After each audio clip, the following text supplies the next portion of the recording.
Startling research shows black girls are much more likely to be punished in school than white girls. Time and time again, we've seen disturbing videos of school resource officers and teachers using violence to punish young black girls. Startling research.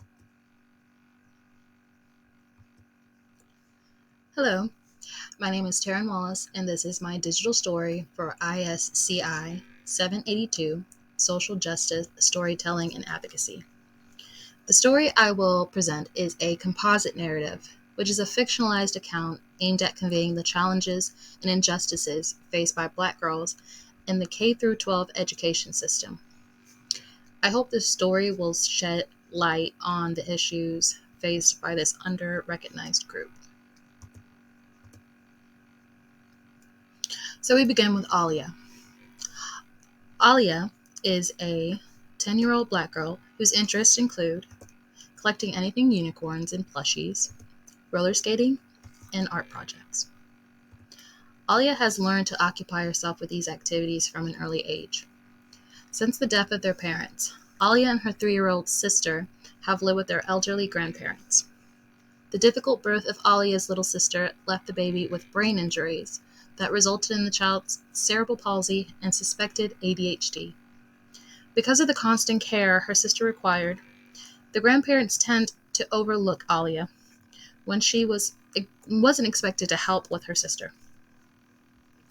The only time Alia felt like a kid was school, where she could play with her peers, but school became stressful as she struggled in math.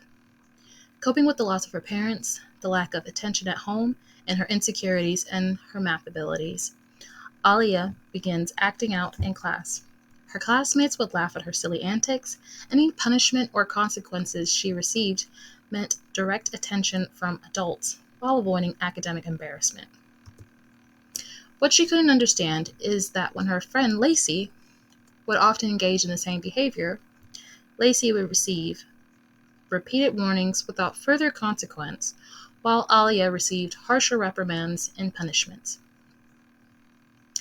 With added caregiving responsibilities at home and new stresses of puberty, Alia continues to struggle in school, becoming either known as withdrawn, agitated, or boisterous.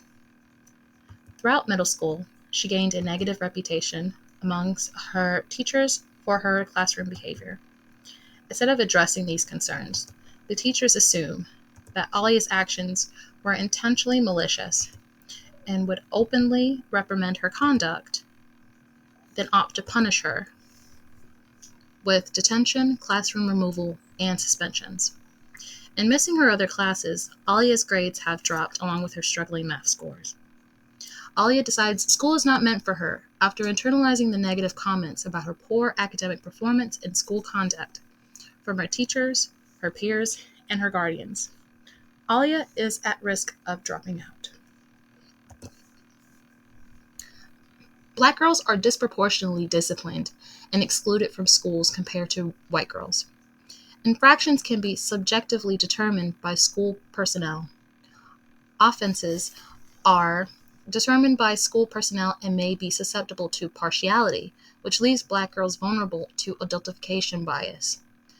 The adultification of Black girls is rooted in gendered racial bias, that Black girls are more independent and mature, requiring less care and protection than white girls. Historically, in the United States, negative stereotypes have portrayed Black girls and women as unfeminine, thus disrespectful, mature, loud, and hypersexual. A report by the Georgetown Law Center on Poverty and Inequality determined that the peak difference in adult perception of innocence appeared in the 10 to 14-year-old age bracket. When adults see Black children as less innocent and more mature than their white peers, this can result in harsher treatment and disciplinary actions, and less leniency for perceived offenses. During my research, I read a story that resonated with me. A mother's response to an adultification of her biracial daughter. The mother stated that since pre-K, her biracial daughter had been adultified with adult skill sets applied to her normal childhood behaviors and differences, and nefarious intentionalities ascribed to her behaviors. She was not afforded the presumptions of childhood innocence or the right to the childhood developmental expectations. I also want to note that in a predominantly white Eurocentric society, social ethnic groups with differing cultural values, attitudes, and behaviors may receive hostile treatment as these traits are outside of the expected norm and can be seen as inappropriate, disruptive, or undesirable. This is not to say that gendered racial discrimination in school discipline is entirely intentional, but can be prompted by implicit bias, actions based on prejudice and stereotypes without intending to do so. So, as I stated before, Alia is at risk of dropping out.